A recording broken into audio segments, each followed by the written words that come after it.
ምንጊዜም ሚዲያ የዕለቱ ጉዳይ ከመጽሐፍት ገበታ ከአድማጮች መድረክ መስታወት የቅዳሜ ወጎችና የተወልደ እንግዳ መደበኛ ዝግጅቶቻችን ናቸው። 703-475-6309 ስልካችን፣ ምንጊዜም ሚዲያ @gmail.com የኢሜል አድራሻችን ነው። ሰብስክራይብ በማድረግ ቤተሰብ ይሁኑ። ምንጊዜም ኢትዮጵያ። ሰላም ጤና ይስጥልኝ። በየሳምንቱ ማክሰኞ ወደ እናንተ የሚቀርበው ከመጽሐፍት ገበታ የተሰኘው ዝግጅታችን ጀምሯል። በክፍል 1 ፕሮግራማችን ሀተታ ዘርዓ ያዕቆብ ላይ ከዓመታት በፊት ዘርዓ ያዕቆብ የሪሊጂየስ ፊሎሶፈር ሞራል ፊሎሶፈር ኦር ቦዝ በሚል ርዕስ እንግዳዬ የእንጅባራ ዩኒቨርሲቲ የፖለቲካ ፍልስፍና መምህሩ አለምነህ አጋጄ የሰራውን ጥናታዊ ጽሑፍ መነሻ አድርገን የጀመርነውን ውይይት ዛሬም እንቀጥላለን። ላይክና ሼር እያደረጋችሁ ተከታተሉን። አለምነህ በድጋሚ ስለተገናኘን ደስ ብሎኛል፣ አመሰግናለሁ። ዛሬ ደግሞ አጋጣሚ ይህንን ፕሮግራም የምንቀርጽበት ቀን መጽሐፎችን የቅጂ መብት የሚያረጋግጥ ሰርተፍኬት አግኝተህባቸው ነው እና እንኳን ደስ አለ። እንኳን አብሮ ደስ አለን። በጣም አመሰግናለሁ ሪዮት። በጣም የሚገርምሽ ነገር ባለፈውም እንደተነጋገርነው ስንት የዘመናት መከራና ልፋት አልፈው ከጓዳዬ ውስጥ ከራሴ ከሆም ላይብራሪ ታፍኖ የነበሩት ስራዎቼ ለህዝብ ከቀረቡ አመት ባልሞላ ጊዜ ውስጥ ደግሞ የቅጂ መብት የሚያረጋግጠው የኢትዮጵያ የአእምሮ ንብረት ባለስልጣን ዛሬ በቴሌግራም ሲላክልኝ፣ ዋናው ደግሞ በሳምንታት ውስጥ ወይም በቀናት ውስጥ እንዲያውም በዚህ 3 ቀን በእጄ ይደርሳል ነው የተባለው። ያ ሲሆን በጣም ደስ ብሎኛልና ሶስቱንም ነው አጋጣሚ አድርጌ ያስመዘገብኩት። ለቀጣይ 15 አሁን 2018 ነው የተመዘገበው። ያመለከትኩት በእርግጥ የካቲት ውስጥ ነው። ከ2 ወር በኋላ በፍጥነት ነው አልቆ ተመዝግበው የተላከልኝ። ይሄ መብት ለቀጣይ 15 ዓመት 2023 ነው ኤክስፓየሪ ዴት። ከዛ በኋላ ደግሞ ለቤተሰብ እና ለተለያዩ ሰዎች የሚሸጋገርበት ሁኔታ ሁሉ አለ እና ዝርዝር ህጉ በጣም ብዙ ነው። ኤኒዌይስ እኔ በጣም በህይወቴ እንደገና እንደተወለድኩ ነው የተሰማኝ እና ስራዎችም ክብር አግኝተው ይሄን ያህል የፈጠራ ስራ ፕሮቴክትድ መሆናቸው በጣም ደስ ብሎኛል። መጽሐፎቹን ደግሞ በተለይም ውጭ ያለን አንባቢዎች የምናገኝበትን መንገድ አማዞን ላይ እንደዚህ ወደፊት ታመቻቻለህ ብዬ ተስፋ አደርጋለሁ። እናነበው እና ደግሞ ወይ አስመጥተንም ቢሆን እናወራባቸዋለን ወደፊት። በድጋሚ እንኳን ደስ አለህ እያልኩኝ እንግዲህ ወደ ዘርዓ ያዕቆብ ደግሞ ስናልፍ ያለፈው ሳምንት በርካታ ጉዳዮችን አንስተናል። በተለይ ሞራል ፊሎሶፈር ነው ወይስ ደግሞ ሪሊጂየስ ፊሎሶፈር ነው የሚለውን አንተም እንደምታስብ ለምን እንደሆነ ያንን ስታጫውተን ነበረ። ከዛም አልፎ ደግሞ ፍልስፍናዎቹ በ7 መሰረታዊ ሀሳቦች ላይ የቆሙ እንደሆኑ ምን እንደሆኑ እነዛም አንስተናል። ህሊና የሚለውንም ጉዳይ እንደዚሁ ለመመልከት ሞክረናል። ነገር ግን በጣም በርካታ ጉዳዮች ስላሉ ያልተነኩ በዚህ ፕሮግራምም ሁሉንም እንነካለን ማለት አይደለም። እንደው አንዳንዶቹን ለማንሳት ያህል ከምን እንጀምር? በጣም ጥሩ። እኔ ለመጀመር ይመቸኝ ዘንድ በተለይ አሁን ወደ ቁም ነገሩ ወደ አጠቃላይ መሬት ላይ ወርዶ የማህበረሰቡን ስርዓት እንዴት አድርገው ነው እነዚህ አይነት ነገሮች መስመር የሚያስይዙት ወደሚለው ነገር ለመምጣት ያክል አጠቃላይ የዘርዓ ያዕቆብ ስራዎች ምን መምሰል እንዳለባቸው፣ ስራዎቹ ምን እንደሆኑ በዛ ዙሪያ ላይ አንዳንድ ሃይላይት ማድረግ ብንችል ደስ ይለኛል። ይህን በተመለከተ ስለ አምላክ ህላዌ ወይም ደግሞ ኤግዚስተንስ፣ ስለ ኖባዲ፣ ስለ ሜታፊዚክስ ነው የሚያነሳው። ከዛ ጋር በተያያዘ ስለ ሃይማኖት መለያየት፣ ስለ ጥልቅ የሃይማኖት ምርመራና ጸሎት፣ ስለ ህገ ሙሴና ስለ መሐመድ ጥልቅ ምርመራ፣ እነዚህን የመሳሰሉት ወሲብን ያራከሱበትን እነዚህን ስለ ምንኩስና ከዚህ ጋር የተያዙት ነገሮችን አንስተን ትንሽ ሃይላይት አድርገን መጨረሻ በጣም ትልቁ ቁም ነገር ደግሞ የዘርዓ ያዕቆብ እና የእሱ ደቀ መዝሙር የነበረው የወልደ ህይወት ኮንትሪቢዩሽን ምንድን ነው፣ የእነሱ ሌጋሲ ምንድን ነው የሚለው በደንብ ስፋት ሰጠን። እንዲያውም ግማሹን ዲስከሽን ወደዛ አካባቢ ማድረግ እንችል ደስ ይለኛል። ለሃይላይት እነዚህ አይነት ጉዳዮች ላይ ትንሽ ብንሄድበት ደስ ይለኛል። ዋናው ነገር መንካት ስላለብን ማለት ነው ጉዳዩ ለመወያየትም መነሻ እንዲሆን እውነት ነው። እሺ ይሄን ካልኩኝ ስለ አምላክ ሂላዊና ስለ ሃይማኖት መለያየት በኢትዮጵያ ላንድስኬፕ ውስጥ በኢትዮጵያ ሪሊጅን እና ፍልስፍና ላንድስኬፕ ውስጥ በአመክንዮ መነጽር ለመመርመር የሞከረው ብሩህ ጭንቅላት ያለው ሰው ዘርዓ ያዕቆብ ነው። ምክንያቱም ከዚህ በፊት የነበረው ነገር እግዚአብሔርን ደፍሮ መመራመር መፈተሽ በሃይማኖት ፍልስፍና ይሄ ኦምኒፖተንት ወይም ሁሉን ነገር ማድረግ የሚችል ወይም ኦምኒሳይንት ሁሉን አዋቂ ሙሉ በኩላህ የምንለው ማለት ነው። ሌላ ደግሞ ኦምኒ ፕሬዘንት የትም ቦታ የሚኖር ያ እነዚህና የመሳሰሉት ነገሮችን ኦምኒ ቤኔቮለንት በጎ አድራጊ ሁሉ ነገር ራህ ያለበት እነዚህ አትሪቢዩቶችን በተመለከተ ማለት ነው በደንብ አድርጎ በፍልስፍና ቋንቋ በሃይማኖት ቋንቋ ሳይሆን በልማዱና በትውፊቱ ሳይሆን በሪዝን ለመመርመር ለመሞገት የሞከረ ሰው ነው። ልዩም ያደርገው እሱ ነው። የሃይማኖት ይዘቶችን እንዳለ እንደ ጭብጥ ከወሰደ በኋላ ግን በሃይማኖታዊ አይን ሳይሆን በፍልስፍናዊ አይን በአመክንዮ እንዴት መፈተሽ እንደፈለገ እንዲህ አይነት ነገሮችን ለማየት እንሞክራለን። ምን ይላል? ከጸሎትም በኋላ ስራ ስለሌለኝ ሁል ጊዜ ቁጭ ብዬ ስለ ሰዎች ጭቅጭቅና ክፋት ሰዎች በእግዚአብሔር ስም ሲበድሉ ወንድሞቻቸውንና ጓደኞቻቸውን ሲያሳድዱ ሲገሉ ዝም ስለሚለው ፈጣሪና ስለ እግዚአብሔር ጥበብ አስብ ነበር ይላል። ምክንያቱም በዚህ ዘመን ፈረንጆች ኃይል አግኝተው ነበር። ሆኖም ግን ፈረንጆቹ ብቻ ሳይሆኑ የሀገሬውም ሰዎች ከፈረንጆች የባሰ ክፉ እንጂ የካቶሊክ ሃይማኖትን የተቀበሉ ሰዎች የመንበረ ጴጥሮስ እውነተኛይቱን ሃይማኖት ክደዋታልና የእግዚአብሔር ጠላቶች ናቸው እያሉ ኦርቶዶክሶችን ከሰሱ። በዚህም ያሳድዷቸው ጀመር። ኦርቶዶክሶችም ስለራሳቸው የሃይማኖት እንዲሁ ካቶሊኮችን ከሰሱ። እግዚአብሔር የሰዎች ጠባቂዎች ከሆነ ባህሪያቸው እንዴት እንደዚህ ሊባል አስቻለ ብዬ አሰብኩ። ለራሴም እንዲህ አልኩ ይላል። እግዚአብሔር ያውቃልን? እረ ለመሆኑስ በአርያም ወይም በሰማይ ሆኖ የሚያውቅ አምላክ አለን? የሚያውቅ አምላክ ካለስ በቅዱስ ስሙ ሰዎች ማለት ነው ሲበድሉና ስሙን ሲያራክሱ እንዴት ዝም አለ ይላል። ስለዚህ ይሄ መሰረታዊ የሜታፊዚክስ ጥያቄ ነው። ስለዚህ በእግዚአብሔር ያው አሁን በሃይማኖት ቋንቋ እግዚአብሔር የሚለው ቃል ተሰጥቶ ቃሉን በዚህ አይነት መንገድ ኮዲፋይ ተደረገ ኮነጥር ተደረገ እንጂ ይሄ ከጥንት ከታያለስ ጀምሮ ከፕሪሶክራቲክ ፊሎሶፈሮች እስከ ቅርብ ድረስ ማለት ነው እስከ ሄግል ድረስ ኦልሞስት የሜታፊዚክስ ዋናው ትልቁ ጥያቄ ግዙፍ ጥያቄ አልቲሜት ሪያሊቲ ወይም ኖባሬ ነው። በስነ ኖባሬ ቋንቋ አልቲሜት ሪያሊቲ ስንት ነው? አንድ ነው? ሁለት ነው? ወይስ ደግሞ ብዙ ከሆነ መገለጫው ምንድነው ነው? አሁን በእግዚአብሔር የተገለጸው ይሄ አልቲሜት ሪያሊቲ ካለ ከሰው ጋር ያለው ቁርኝት ምንድነው? በተለይም ደግሞ ሰው ሲበድል እንግዲህ እግዚአብሔር ኦምኒፖተንት ነው ካልነ ኦምኒ በአማርኛ ልግለጸው መሰለኝ ሁሉን ነገር ማድረግ የሚችል ሁሉን ነገር የሚያይ ትናንትም ዛሬም የነበረ ሁሉን ክፉንም መቅጣት ጥሩንም ደግሞ መሸለም የሚችል ሐቅምና ችሎታ ያለው ሰዎች እንደዚህ በሃይማኖት ሲራቆቱ አንዱ አንዱን ወንድሙን ሲበድል ሲጨቁን ዝም ብሎ የሚመለከተው እሱ ማን ነው? ካለስ እንዲህ አይነት ነገር ለምን አያደርግም የሚል ጥያቄ መጠየቅ ጀመረ ማለት። ስለዚህ ይሄ ጥያቄ መነሳት ያለበት መሰረታዊ ጥያቄ ነው እንደኔም ቢሆን ማለት ነው።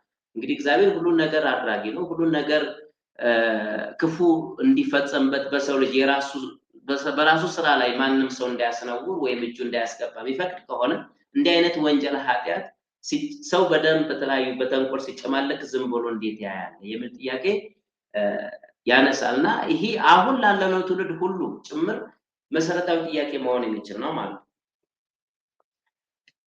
ስለዚህ ይሄንን ለማጥራት ምንድነው ያለው? ይሄንን የመሳሰሉትን ጥያቄዎችን ካነሳ በኋላ ሁሉን አዋቂ የሆንከው ፈጣሪ ሆይ አዋቂ አድርገኝ የተሸሸገውን ጥበብህንም ገልጻልኛል ይላል። ለእግዚአብሔር ደግሞ እውቅና ሰጥ። ለሞት እንዳይተኙ አይኖችን አበራሃቸው፣ እጆቼንም ሰርተውልኛል፣ ቀረጽካቸው፣ ትእዛዝንም እማር ዘንድ ልቦና ሰጠኝ። እኔ ግን እግሮቼ ፈጽሞ እንዲሁ የሚፈገፈጉ የሚንገዳገዱ ናቸው፣ ተረከዞችም እንዲሁ የሚያዳታቸው ናቸው። ይህም በፊቴ ለዘላለሙ ድካም ነው። ሰው ደካማ ነው። ብዙ ነገር ማድረግ የሚችል ሐቅም እያለኝ በሰው ልጅ ውስንነት በፊዚካል እንትን ብዙ ነገር ማድረግ አልችልም እንጂ እውቀቴን አእምሮዬን ከፍተህ ሰርተልኛልና በዚህ በሰጠህ ልክ ደግሞ ሪዝን አውት ማድረግ እችላለሁ እና ስላንተ መኖር ቼክ ማድረገው ኩዌሽን ማድረገው በዛ በሰጠኝ ልቦና ነው ይላልና ይሄ ኦልሞስት በሬኔ ዴካርት ጋር የሚቀራረብ ሐሳብ መጀመሪያ ሬኔ ዴካርትም ዲስኮርስ ኦን ሜተድ ኤንድ ሜዲቴሽንስ ኦን ፈርስት ፊሎሶፊ ላይ 17ኛው ክፍለ ዘመን ያነሳው ጥያቄ ይሄ ነው መጀመሪያ እኔ ራሴ እግዚአብሔር መጀመሪያ መኖሩን ከተጠራጠረ በኋላ ራሱን ነው መጠራጠር አይቻልም ራሱን ያልተጠራጠረበት ምክንያት እንዴት ነው ስትይ እኔ አሁን ራሱ ይህን ጥያቄ በማነሳበትና ስለ እግዚአብሔር ህልውናም በመፈተሽበት ጊዜ ማሰብ እንደምችል አረጋግጥ እኔ ማሰብ መቻልን ካረጋግጥኩኝ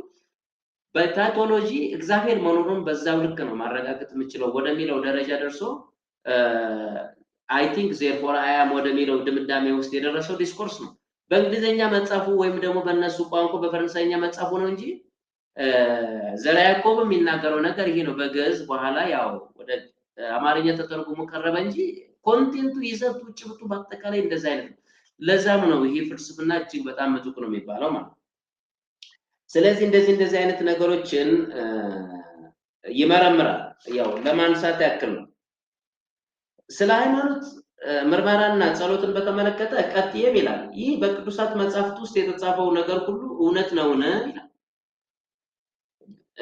ይሄንንም እውነት ነውን ብዬ አሰብኩና ይሄንን ነገር ምንም አላውቅምና ምሁራንና ተማራማሪዎችም ሄጄ በጠይቃቸው እውነቱን ይነግሩኛል ብዬ አሰብኩ ሆኖም ግን እነዚህ ሰዎች በልባቸው ያለውን ካልሆነ በስተቀር ምን ይመልሱልኛል ብዬ አሰብኩ ምክንያቱም ሰው ሁሉ የኔ ሃይማኖት ትክክል ነች የሌላው ሃይማኖት ግን ውሸት ነው ይያለ ሌሎችን የእግዚአብሔር ጠላቶች ያደርጋቸዋል ይልና አንዱ የራሱን ሃይማኖት በዚህ መንገድ ትክክል ነው ይላል ሌላው ደግሞ የራሱን ሃይማኖት በዚህ ምክንያት ትክክል ነው ይልና እውነት እንድትበረዝ እውነት እንድትጠፋ አድርጓል ማለት ስለዚህ በዚህ ምክንያት እሱ አሁን የሚፈልገው እውነት ስንት ነች ነው ይሄ ከታለስ ጀምሮ የመጣው የአልቲሜት ሪያሊቲ የኖባሬ መሰረታዊ ጥያቄ ነው በርግጥ በዛ ዘመን እውነትን በተለያየ መንገድ ኢንተርፕሬት የሚያደርጉ ሰዎች አሉ እና አናክሲጎራስ አናክሲማንደር የመሳሰሉት አንዳንዶቹ ለፓራሜንደስ እውነት ብዙ ነች አንዳንዱ እውነት ለውጥ ነው ሌላ ነገር የለም የሚሉ አሉ እና ያለክተታስ እንደ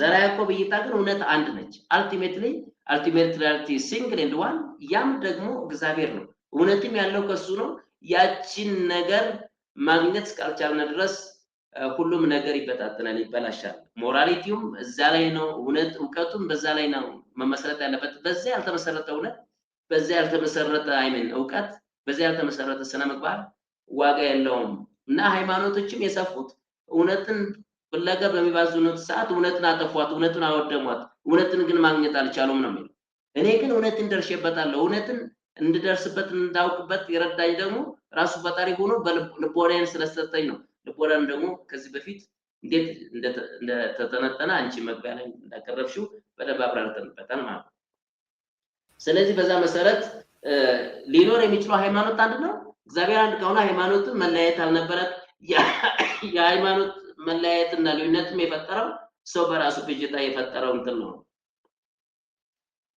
ስለዚህ ይህን አይነት ነገር ነው የሚያወራው ያው ለመቀንጨብ ያክል ነው ስለ ህገ ሙሴና ስለ መሐመድ ጥልቅ ምርመራን በተመለከተ ለተመራማሪ ግን እውነት ፈጥኖ ትገለጻለች ይላል ምክንያቱም ፈጣሪ በሰው ልብ ውስጥ ባስቀመጠው ንጹህ ልቦና በጣም ትልቁ ቁም ነገር እሱ ነው ስለ ንጹህ ልቦና ነው የሚያወራው የሚመረምር ሁሉ የተፈጥሮ ህግና ስርዓት ተመልክቶ እውነትን ያገኛል ለምሳሌ ሙሴ እግዚአብሔርን ፈቃድና ህጉን እንደነገራቸው ከእግዚአብሔር ዘንድ ተላኩ ይላል ከሱ በኋላ የመጡት ሰዎች ማለት ነው በግብጽና በደብረ ሲና እንዲህ ተደረገ ያሉ ታሪክና ታምራትን እየጨመሩ የሙሴ ነገር እውነት አስመሰሉት ይላል ስለዚህ ከዚህ ጋር አያይዘው ስለ ወሲብ ስለ ምንኩስና አንድ ወንድ ብዙ ሴቶችን ስለማግባት የመሳሰሉ ነገሮችን የተቻበት ሁኔታ አለ ማለት ነው ከነዚህ እንትኖች ተነስቶ ለምሳሌ ወሲብ ያራክሳል ወይ መጽሐፍ ቅዱስ ላይም ሆነ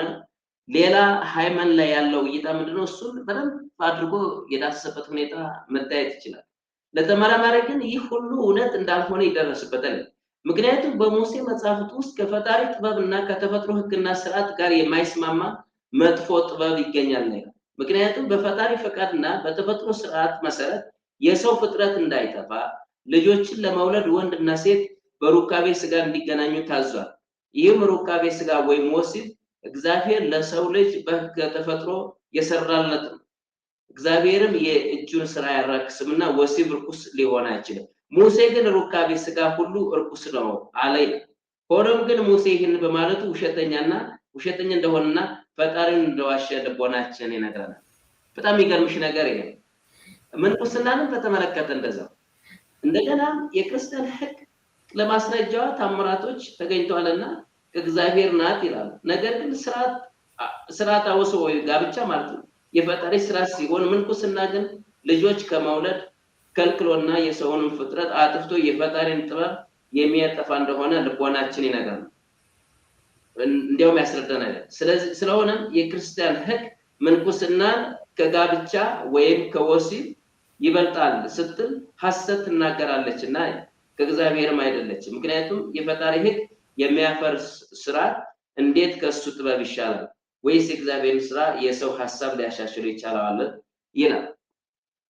በጣም የሚገርምሽ ነገር ምንኩስና የኢትዮጵያን ቁሳዊ እድገት በተለይም ደግሞ ምድራዊውን ዓለም እንዴት አድርጎ አናግቶ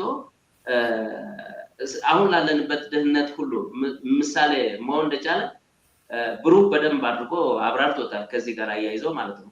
ምናልባት ወደ ኋላም ልንመለስበት እንችላለን። ምንኩስና ናቹራል አይደለም፣ ተፈጥሯዊ የእግዚአብሔር ስርዓትም አይደለም። ወሲብን ማራከስም እንደዚሁ። ስለዚህ እነዚህ ሁለት ነገሮች ናቸው ተደራርበው ማህበረሰቡን በህልውና ደረጃ እንዳይቀጥል ያደርጉ። እነዚህ ደግሞ ምንጫቸው ከእግዚአብሔር አይደለም፣ ሰው የፈጠራቸው የፈጠራ ቅዱሳኖች ናቸው ነው የሚለው። በተለይ የእንትናን ትንሽ ለመጥቀስ ያክል እንትና ጋር ማነው መሐመድ ጋር በተያያዘ አንድ ወንድ ብዙ ሴቶችን ማግባት ይገባል በሚለው እንዲሁም መሐመድን የማዛችሁ ከእግዚአብሔር የተቀበልኩትን ነው ይላል። የመሐመድን ወይም ከእግዚአብሔር መልአክ የሚያስረዱት አመራት ጻፊዎችም አልጠፉምና በሱ አመኑ። እኛ ግን የመሐመድ ትምህርት ከእግዚአብሔር ዘንድ ሊሆን እንደማይችል እናውቃለን። ምክንያቱም የሚወለደው ሰው ወንዱና ሴቱ በቁጥር እኩል ናቸው። በአንድ የተወሰነ አካባቢ ያሉትን ወንዶችና ሴቶችን ብንቆጥራቸው ለእያንዳንዱ ወንድ አንዲት ሴት ትደርሳለች እንጂ ለእያንዳንዱ ወንድ 8 ወይም 10 ሴት አይደርስም። ተፈጥሮ ይህን ያደረገችበት ምክንያት አንድ ለአንድ እንዲጋቡ ነው። አንድ ወንድ 10 ሴት የሚያገባ ከሆነ ግን ሚስት የሌላቸው 9 ወንዶች ይቀራሉ።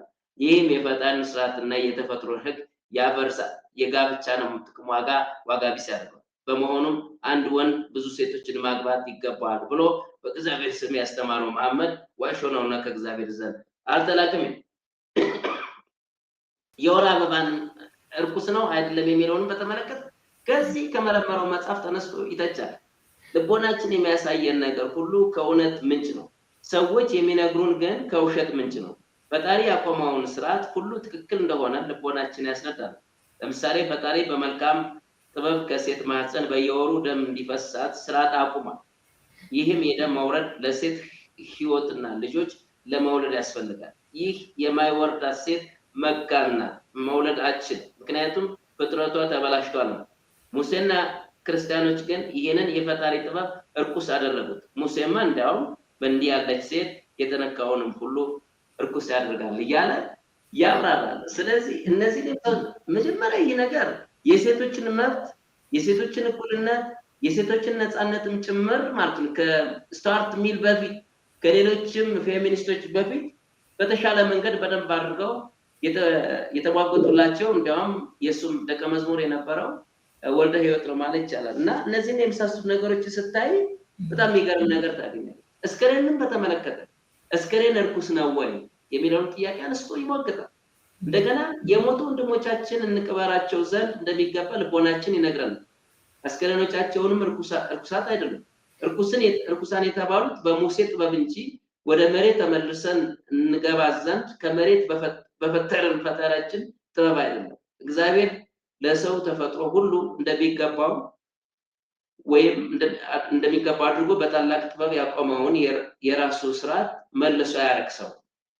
ሰው ግን የሐሰትን ቃል ለማክበር ሲል ሊያረክሰው ይፈልጋል። ስለዚህ አስከሬንም አውቶማቲካሊ በዚህ ማብራሪያ መሰረት ትክክል እንዳልሆነ ርኩስ እንዳልሆነ ሰው ግን በራሳቸው ጊዜ ሰዎች ኢንተርፕሬት አድርገው የወሰዱት ብያኔ እንጂ ከእግዚአብሔር እንዳልሆነ ያሳያል። ሌላው ደግሞ ቤተሰብን ያልተወ እግዚአብሔር የተገባ አይደለም የሚለውን ሐሳብ ይተቻል። እንደገና ወንጌል አባቱንና እናቱን ሚስቱንና ልጆችን ያልተወ ለእግዚአብሔር የተገባ አይደለም ይላል። ሆኖም ግን ቤተሰብን መተው የሰውን ፍጥረት ሁሉ ያበላሻል። እግዚአብሔር ግን ፍጥረቱን በማበላሸት አይደሰትም።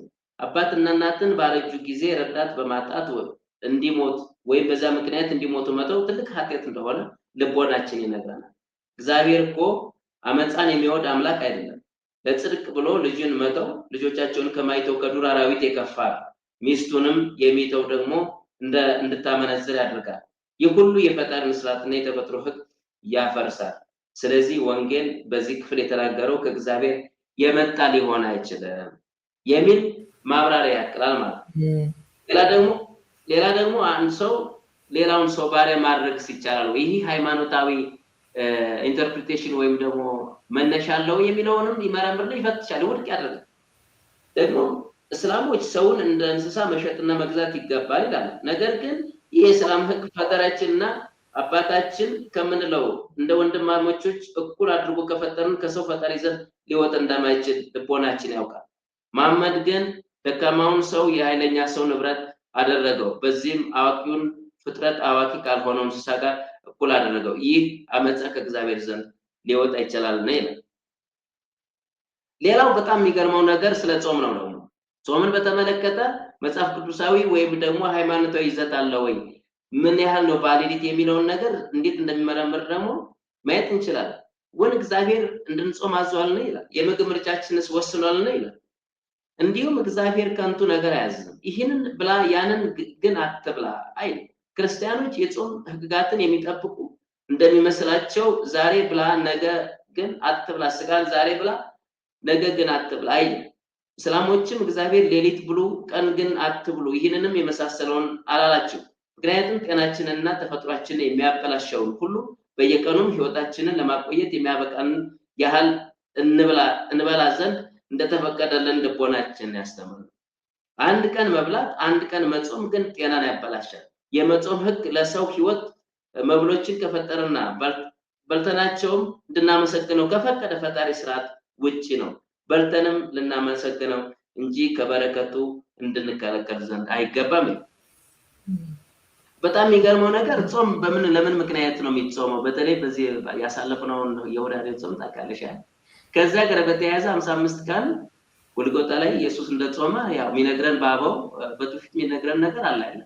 ይሄ ግን ምክንያቱ ምንድነው ሲባል የወሲብን ምክንያት እንትን ለማዳከም ነው ይላል። ይሄን በተመለከተ የተቸው ነገር ደግሞ የሚገርምሽ የስጋን ፍትወት በጾም ማዳከም ይገባል የሚል መሰረታዊ ጥያቄ ያነሳል። የጾም ህግ የተሰራው የስጋን ፍትወት ለመግደል ነው የሚለው ሰው ካለ በሰው ውስጥ ያለው የስጋ ፍትወት ወንድ ወደ ሴት የሚሳብበት ሴትም ወደ ወንድ የምትሳብበት የፈጣሪ ጥበብ ነው አለዋለሁ። ወሲባዊ ፍትወትን በታወቀውና እሱ ፈጣሪ ባቆመው ስርዓት በጾታዊ ግንኙነት ካልሆነ በስተቀር በሌላ መንገድ ወይ ፍትወትን ማብረድ አይገባም።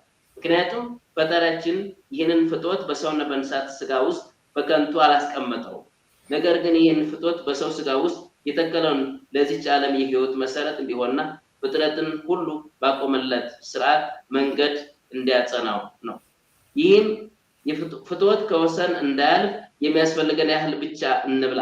ምክንያቱም ጥጋብና ስካር ጤንነትና ምግባርን ያበላሽ። ነገር ግን እሑድና በዓልን 50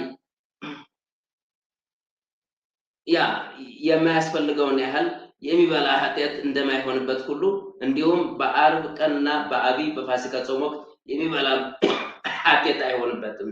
ምክንያቱም እግዚአብሔር ሰውን በሁሉም ቅናትና በሁሉም ወራት ከመብላት ፍላጎት ጋር ፈጥሮለታል። አይሁዶችን፣ ክርስቲያኖችን፣ እስላሞች ግን የጾምን ህጎች ሲያወጡ ይህንን የእግዚአብሔር ስራ ልብ አላሉትም። ይልቅስ እግዚአብሔር የጾምን ስርዓት ሰጠን እንድንበላም ከለከልን እያሉ ይዋሻሉ። ፈጣሪያችን እግዚአብሔር ግን የምንበላውን ምግባችን ሰጠን እንጂ እነሱ እንድንከለከል አይደለም። ስለዚህ እነዚህና የመሳሰሉት ነገሮችን ብንፈትሽ ማለት ነው እጅግ በጣም በርካታ የሆኑ ህጸጾችን እየነቀለ አውጥቶ ጀስቲፋይ የሚያደርገው ምኑን ተጠቅሞ ነው? ፌዝን ሳይሆን ሪዝንን አመክንዮን ተጠቅሞ ነውና በጣም መሬት ላይ የሚወድቅ ነገር የለውም ማለት ነው።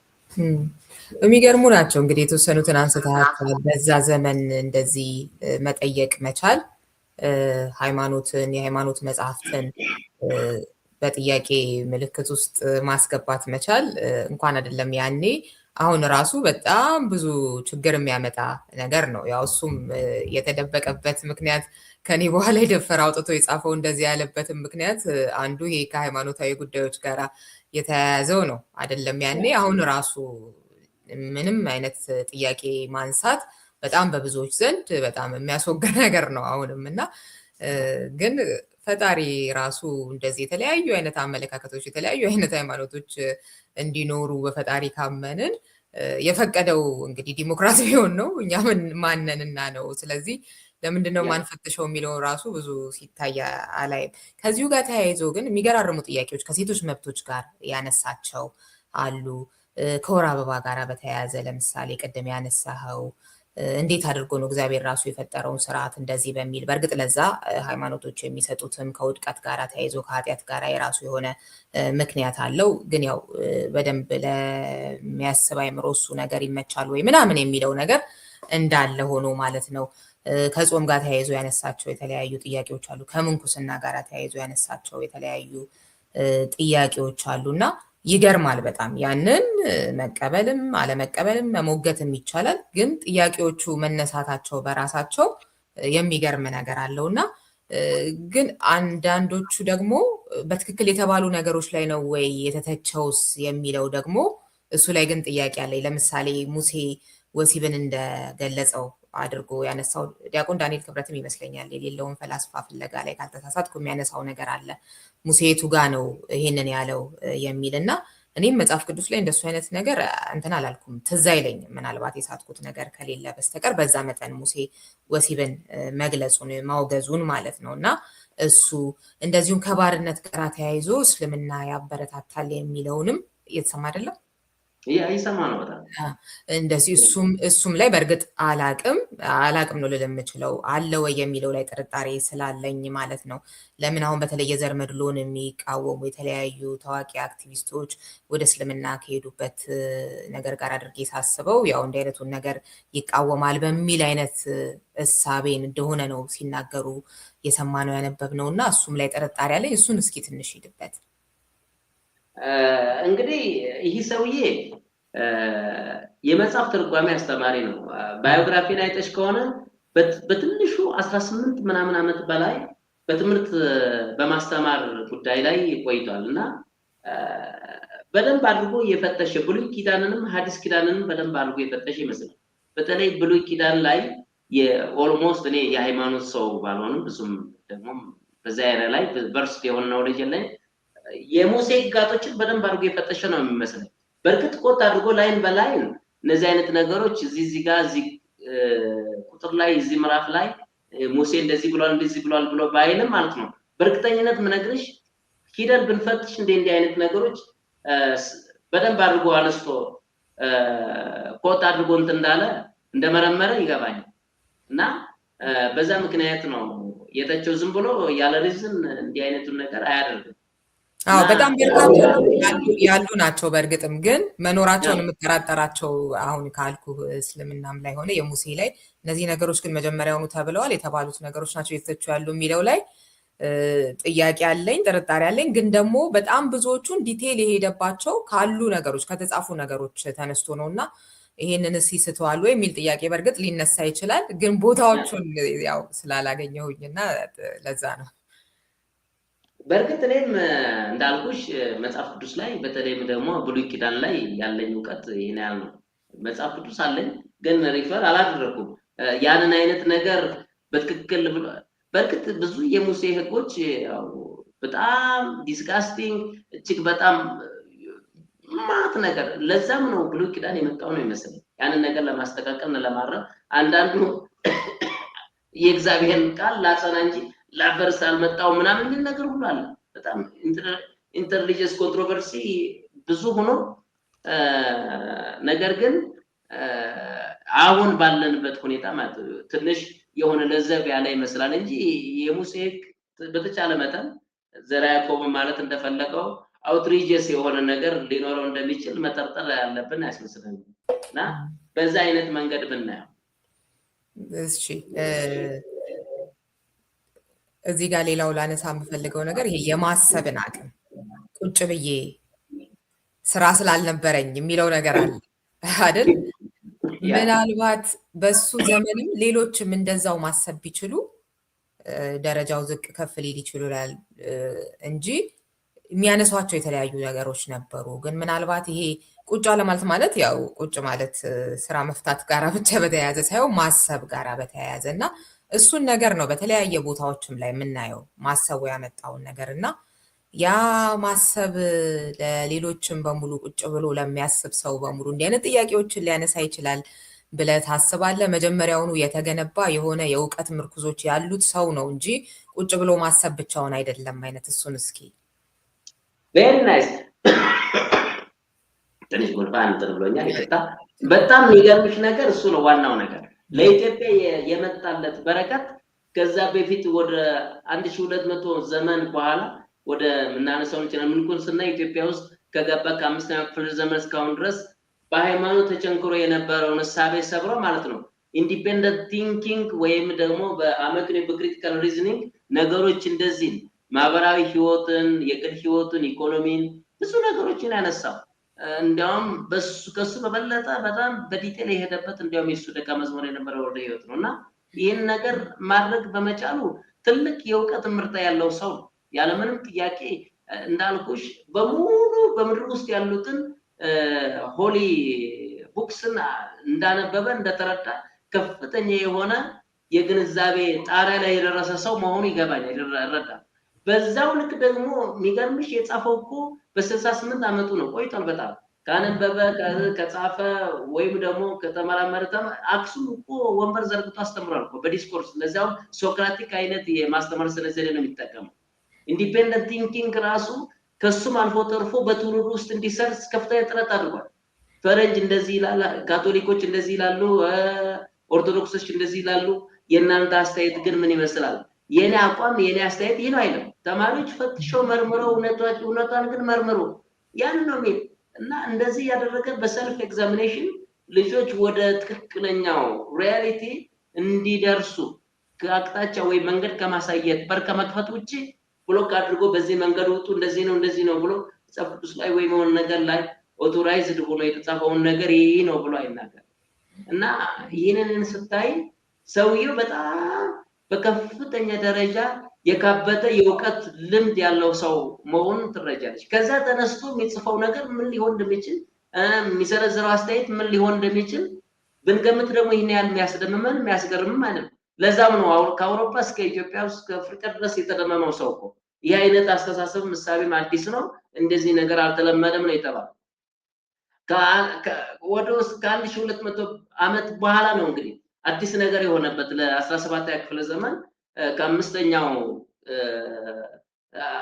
ክፍለ ዘመን እስከ 17ኛ ክፍለ ዘመን ያለው ጋፕ ተወሲ 1200 ዓመት በዛ መሃል ነው እንግዲህ ሁሉ ምንኩስና ላይ ኢትዮጵያ ውስጥ ከነበረው ፕሮፌሲ ጋር የሚጋጭ ሐሳብም ስለመጣ ነው ለሰው ሁሉ ግርምት የፈጠረው ማለት ነው።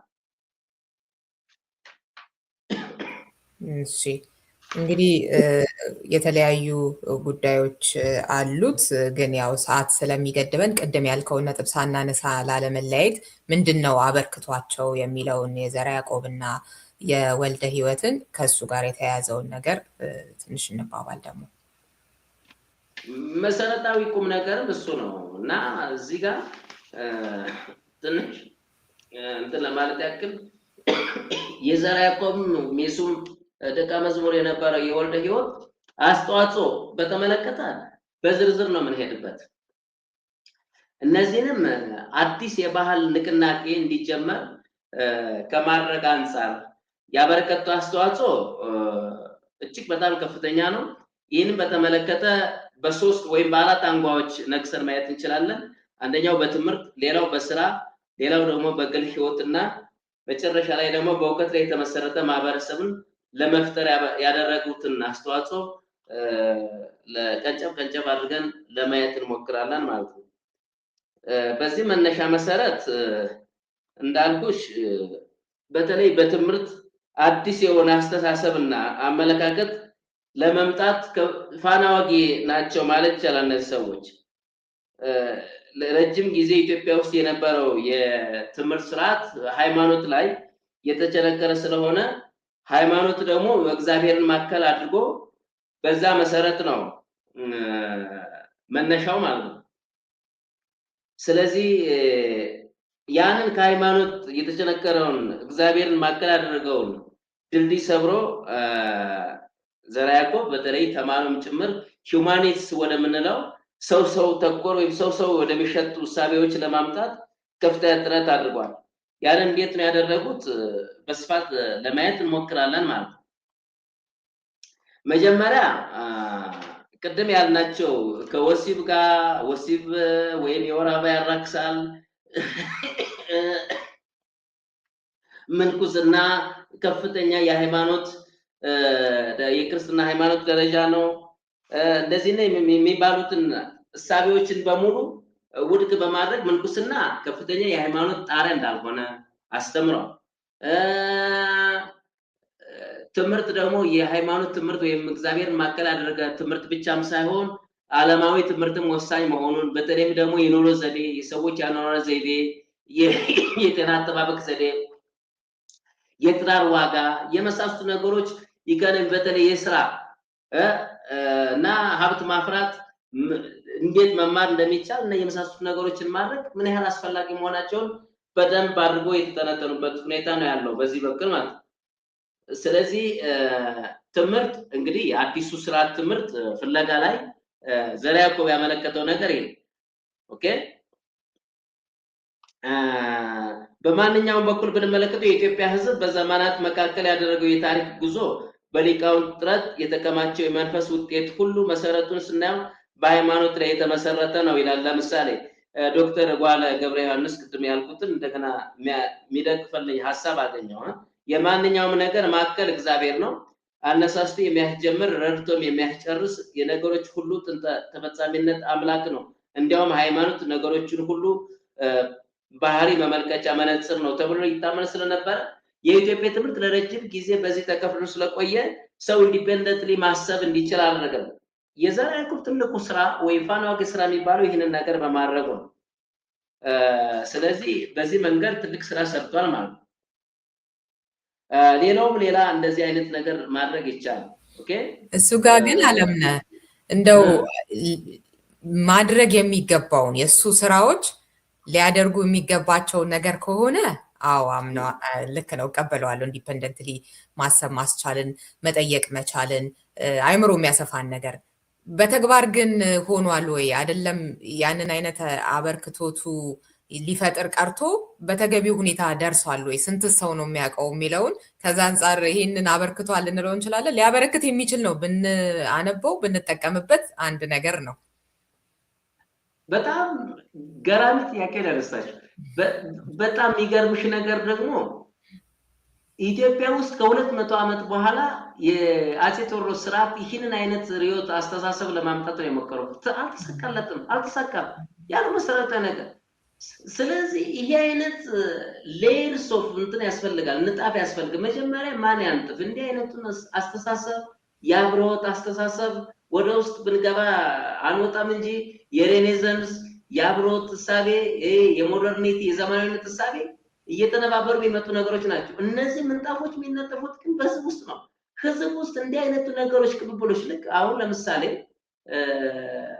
በዘርዓ ያዕቆብ እንዲህ አይነት የሆኑ ማስተርፒስ የሆኑ እሳቤዎች መጥቶ አይደለም እነዚህን ሀሳቦችን በእግሩ ተከትሎ 59 ዓመት እስከ ሰውየው ከዘርዓ ያዕቆብ ከፈላስፋው ሳይነጠል በእግሩ ተከትሎ የተማረው ልጅ ወልደ ህይወት ሌላ ድርሰት ጻፈ አይደለም። ያ ግን እዛ ወልደ ህይወት ላይ ነው ተቸንክሮ የቀረው። በቃ እዛ ቆመ። ከወልደ ህይወት ሌሎች በርካታ ወልደ ህይወቶች የወልደ ህይወት ልጅ ወይም ሌሎች ቦታዎች ወይም ራሱ የፍልስፍና ትምህርት ቤት ቢከፈት እንዲህ ያለ በጄኔሬሽን የሚከባበር ትውልድ ቢፈጠር ማለት ነው።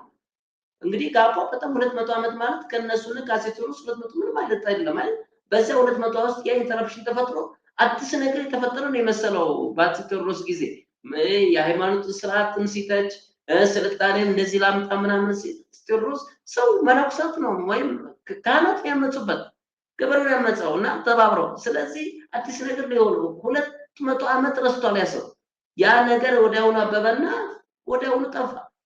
ስለዚህ ምንድነው እኛ ሁሉ ጊዜ ያንን አሮጌውን አስተሳሰብ ልማድን አፈታሪክን ያኘቅነ ስለመጣን ያ ነገር እውነት መስሎን በሃይማኖትም ስም ተቀብጦ በመንግስትም ስም ተቀብጦ በሞራልም ስም ተቀብጦ ተሰጠን እውነት መስሎን በትምህርትም ሁሉ ሳይቀር ሃይማኖት እኮ ስካይጻይ ለስላስም እናቆነቆ ሞር ወደ ሃይማኖት ያዘነበለ ትምህርት ነው በግብረ ገብ የሚባለው እኮ ሃይማኖት የሃይማኖት ላይ ያረፈበት ነው።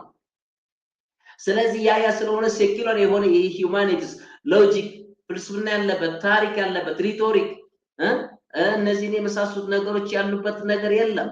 ስለዚህ አውሮፓ ደግሞ ከ12ኛ ክፍለ ዘመን ሬኔሳንስ ጀምሮ ማህበረሰቡ እንዲህ አይነት ነገሮችን ባህልን መፈተሽ የሚችል ትውልድ ስላልተፈጠረ ባህልን የሚፈትሽ ወደ ኢንላይትመንት ዘመን 18ኛ ክፍለ ዘመን እስኪመጣ ድረስ ለዛ ሽግግር የሚሆን ነገር ፈጠሩ። የድሮን ሴኩላር የሰዎችን ምድራዊ ዓለማዊ ህይወት የሚያስተምሩን የፕሌቶን የአሪስቶትልን ከሮማውያንም ከላቲኖችም የሚበቃቸውን ያህል እያስተማሩ ሂደው መጨረሻ ላይ እንደውም ከግለሰብ እሳቤ አነስቶ እስከ ፖለቲካል መነቅነቅ የሚችል እስከ ኒኮላ ማኪያቬሊ ድረስ ሳይንስን መነቅነቅ የሚችሉ እስከ ኮፐርኒከስ ድረስ ከጋሊሌዮ ጋሊሊ ድረስ በኋላ እስከ ኢማኑኤል ካንት ስለ ኢንላይትመንት ዴፊኒሽን ሁሉ አለ ላነብልሽ ይችላል። እነዚህን የመሳሰሉት ሰዎችን የሚፈጥር ዓለም ተፈጠረ። አውሮፓ ዛሬ እነዚያ ሰዎች ባነጠፉት ንጣፍ ውስጥ ቁማ ነው እንግዲህ የዓለም ስልጣኔ እኛ ነው ሁሉ ነገር የምናደርገው ከኛ ተዋሱ የሚሉት ከዚህ ተነስተው ነውና እንደዛ አይነት የማህበረሰብ ስሪት አልነበረንም ኢትዮጵያ ውስጥ። ሰዎች እኮ ለፍተዋል እኮ ይህን ተከትሎ ማስተጋባትና ከትውልድ ማስተላለፍ ከኛ ከህብረተሰቡ የሚጠበቅ ነበር። አልታደልንም። ያን በመሆናችን ያ የትውልድ ጋፕ ተፈጠረ። በዛ መሰረትም በ200 የትውልድ ጋፕ ውስጥ አፄ ቴዎድሮስ አይነት ነገር ሲያነሳ የሚቀበለው ሰው ጠፋ። በቃ ሰው ያው ደግሞ እንደምታውቂው የራሱ ህይወት እስከሚያጠፋል። በኋላም የነ ዮሐንስ የነ ምኒልክ እስከ ኃይለ ሥላሴ ድረስ ያለው መሪዎች ብቻ ቢነሱ ቢወድቁ ህዝብ አልከተላቸው አለ። ብዙ ሐሳብ ብዙ ነገር ይዘው መጥተው ነበር ለዚህ ህዝብ። ግን ህዝቡ ከዛችሁ ከተቸነከረበት በካህናት ከተለፈፈለት ውሸት በካህናት የሚያወሩት ሁሉ ውሸት ማለት አይደለም። እዚህ ጋር ማለት ያለብን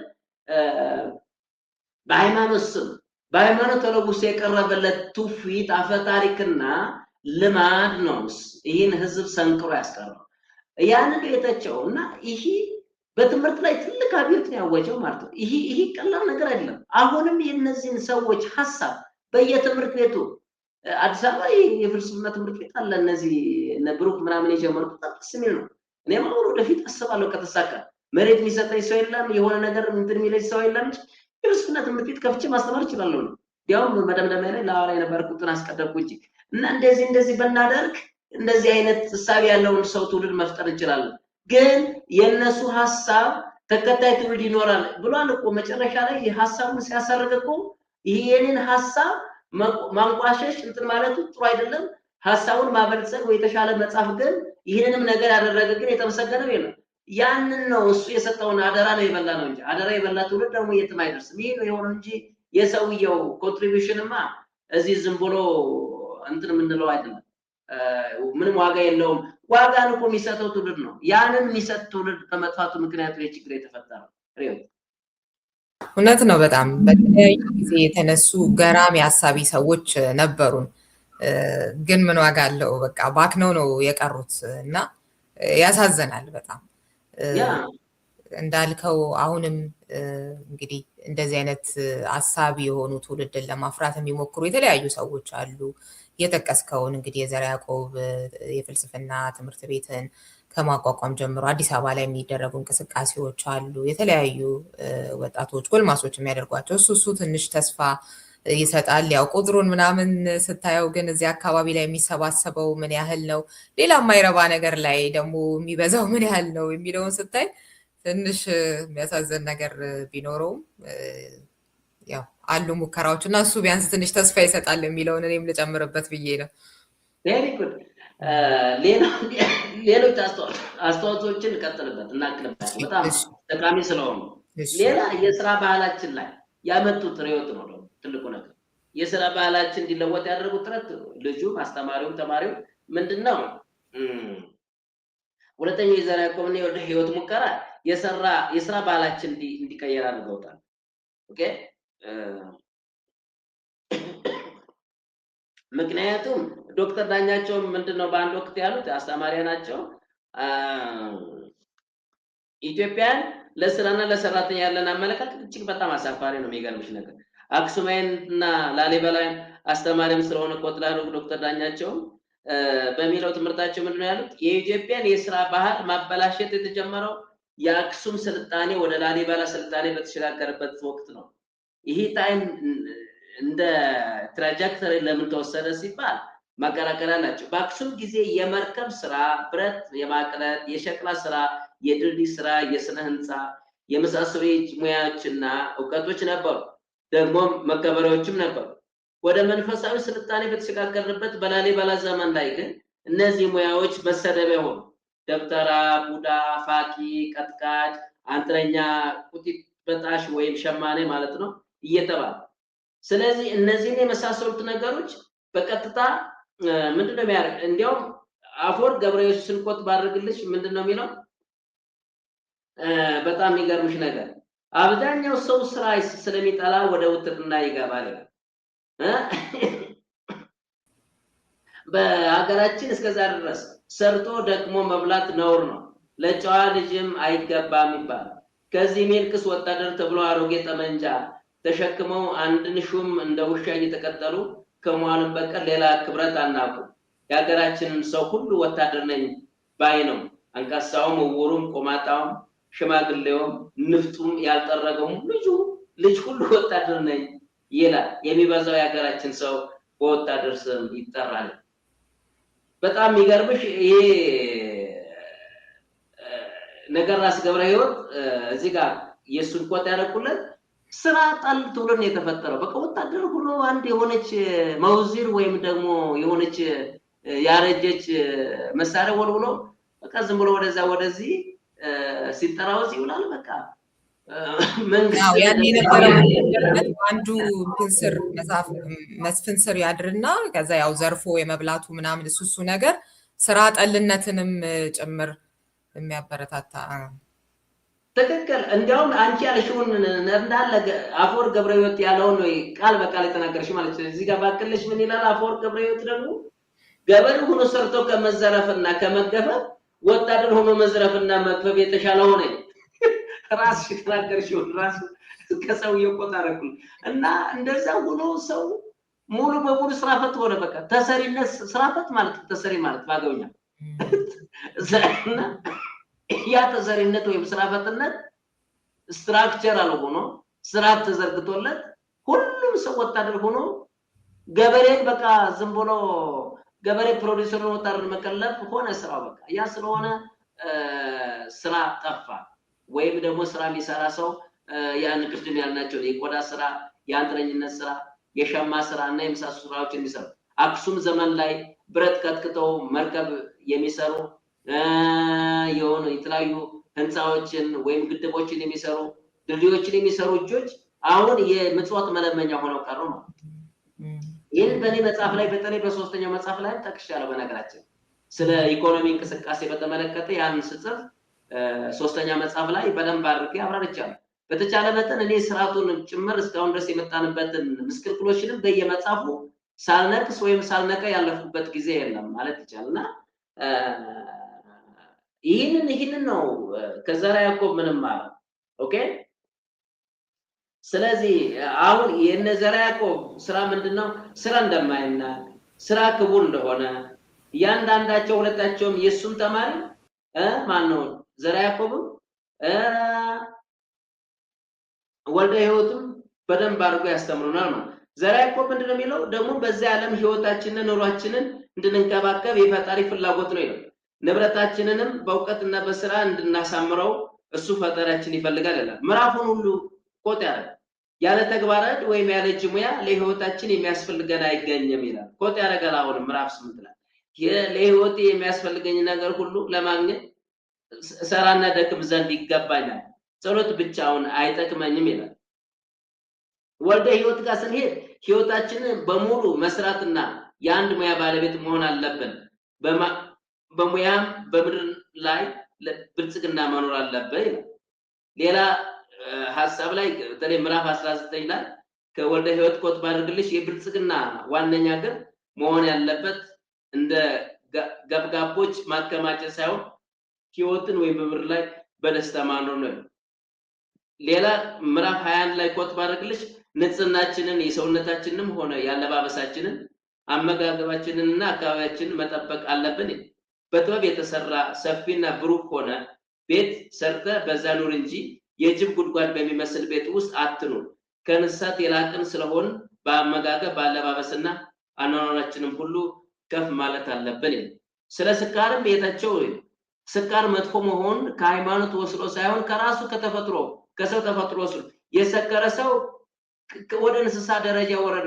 ሰው ደግሞ በደረጃው በክብሩም ከእንስሳ ከፍ ማለት ከፈለገ ከነዚህ ከስካርና ከመሳሰሉት ነገሮች የጸዳ መሆን መቻል አለበት ይላል።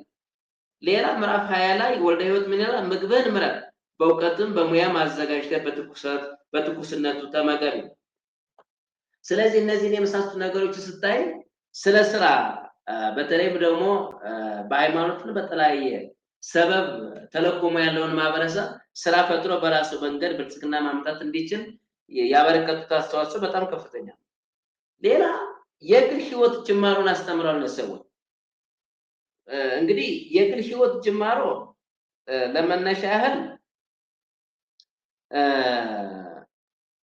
ትንሽ ለማለት ያክል በባህል ንቅናቄው ሶስተኛው የዘርዓ ያዕቆብ ወልደ ህይወት ጥረት ውስጥ የምናየው ነገር ምንድነው? የግል ህይወት ወይ ፕራይቬት ላይፍ ነው። እንግዲህ ኢኮኖሚ ወደ ኋላ በቀሩ ማህበረሰቦች የግል ህይወትና ፕራይቬት እና ፐብሊክ ላይፍ አይለይም። በህብረት ይኖራሉ፣ በህብረት ይበላሉ፣ በህብረት ያስባሉ ወይም በጋራ ይኖራሉ ማለት ነው። የግል የሚባል ህይወት የለም። ወይራዝ ወደ ዘርዓ ያዕቆብ ስንመጣ ሞደርኒቲ ሲመጣ አውሮፓ ውስጥ የታየው የተጸባረቀው ነገር ነው ያለው። ኦኬ በዚህ ሰው የሳቤ የስነሰብ ይዘት ያለው ቅድም ሂዩማኒቲስ ወደ ሬኔሳንስ ዘመን ምዕራባውያን ያመጡት ኮንሰፕት እዚህ ጋር መጥቶ ስለ ግለሰባዊነት ለመስበክ ይሞክራል። በግል ማሰብን፣ በግል መመራመርን፣ በግል የማህበረሰብ ባህል አኗኗርን መፈተሽን፣ በግል ማንበብን፣ በግል መፈተንን፣ በግል ማለፍና መውደቅን እንደሚፈልግ ይህንን በደንብ በራሱ ፈላስፋ ሆኖ የኖረበት ህይወት ራሱ ምስክር ነው ማለት ነው። ዘርዓ ያዕቆብ ከማህበረሰቡ የተለየውም ለዚህ ነው ማለት ነው። ወደ ህይወትም ጭምር ከቤተሰቡ ተነጥሎ የወጣው ለዚህ ነው። የግል ህይወት የአስተሳሰብ ነፃነትን ይፈልጋልና እና ይሄ ደግሞ ከሬኔሳንስ ከአውሮፓ ከታድሶ ዘመንም ጭምር የምናገኘው ነገር ይገርማል። በጣም ደስ ይላል። አለምነህ በጣም ቆንጆ ጉዳዮችን ነው እያካፈልከን ያለኸው። እንግዲህ ዘርዓ ያዕቆብን በብዙ መልኩ ማንሳት እንችላለን። እንዲሁ አለፍ ብዬ አንድ ሁለት ነገሮች ባነብ ከዘርዓ ያዕቆብ ክፉ ሰዎች ከዚህ ዓለም መልካም ይጠግባሉ፣ ደጋጎች ይራባሉ። የሚደሰት ክፉ አለ፣ የሚያዝን ደግ አለ፣ የሚደሰት አመፀኛ አለ፣ የሚያለቅስ ጻድቅም አለ። ስለዚህም ከሞታችን በኋላ ለሁሉ እንደየምግባሩ የሚከፍለው ሌላ ኑሮና ፍጹም ጽድቅ ያስፈልግሃል ይላልና እንደው ከመዝጋታችን በፊት አንድ ሁለት ለአንብብ ብዬ ነው። ሁሌ እኔ በቃ በፊትም ሳስብ የሚገርመኝ ነገር አለ። አንዳንዴ በጣም ተንሰራፍተው በቃ በክፋታቸው ተመችቷቸው የሚኖሩ ሰዎችን ታያለህ እና አንዳንዶቹ እዚሁ ምድር ላይ ሲከፈላቸው ታያለ፣ ወይንም ደግሞ የዘሩትን ማጨድ የሚባለው አይነት ነገር። አንዳንዶቹ ግን እስከ መጨረሻው ጥሩ ኑሮ ሲሞት እና በቃ ይሄ ምድር ብቻ ከሆነማ ሌላ ከሞት በኋላ ህይወት አለ የሚለውን ነገር በፈጣሪ የሚያምን ሰው አንድ ስሜት የሚሰጠው ነገር ምንድን ነው? ይሄ ምድር ፌር አይደለም እና የሆነ ነገር ከሌለማ ፈጣሪ አለን ብለን ካመንን እንደዚህ ሆኖ ካለቀማ ፌር አይደለም የሚለው ነገር ዘርዓ ያዕቆብ ጥያቄ ነው። በነገራችን ላይ ያስቆርጥ ነው ሁለት ሊያብረ ውስጥ የሚመላለሰው ጥያቄ ነው ያነሳችው። በጣም ጳውሎስም የሚለው ነገር አለ። ይህንን ምድር ብቻ ተስፋ ካደረግንማ ከሰዎች ሁሉ ይልቅ ምስኪኖች ነን ይላልና እውነትም እኮ ነው። የሆነ ማለት እንደሚያምን ሰው ሳወራ ማለት ነው። በቃ ይሄ ፌር አይደለም እና እንደዚህ ሆኖ ካለቀ በቃ ስለዚህ ከሞት በኋላ ይወጣል ለሚለው ሌላ ማሳያ አድርጌ የምወስደውን ነገር ዘርዓ ያዕቆብም እንደሱ ሲላየሁትና የሆነ ገርሞኝ ሼር ላድርግህ ብዬ ነው። ከአንድ ልጨምርና ከዛ ወደ አንተ ማጠቃለያዎች ደግሞ እንሄዳለን። ሌላው በጣም የሚገርመኝ ነገር ሰዎች ሁሉ በአንድ ነገር በተስማሙ ጊዜ ይሄ ነገር እውነት ይመስላል ይላልና እሱ የሚያስቸግረው ነገር በቃ ተደብቆ እንዲጽፍ ምናምን እምነቱን በቃ በነፃነት እንዳይገልጽ ያደረገው ነገር ይሄ ነው። በጣም ከሱ ውጭ ያሉት ብዙ ሰዎች የሚስማሙበት አለ። ያ ነገር ስለተስማሙበት እውነት ተደርጎ ተወስዷል። ግን እውነት ነው ማለት ነው ወይ አይደለም እያለ እሱን ነገር ያው ቻሌንጅ ያደርገዋል በጽሁፎቹ እና እሱንም ሳስብ እንደው ግን ትላንትናም ዛሬም የሚያሳዝነኝ ነገር ከዚህ ሁሉ ዓመታት በኋላ ተመሳሳይ ነገር ውስጥ መሆናችን፣ አሁንስ የምናምነውን ነገር በምልአት እንኖረዋለን ወይ?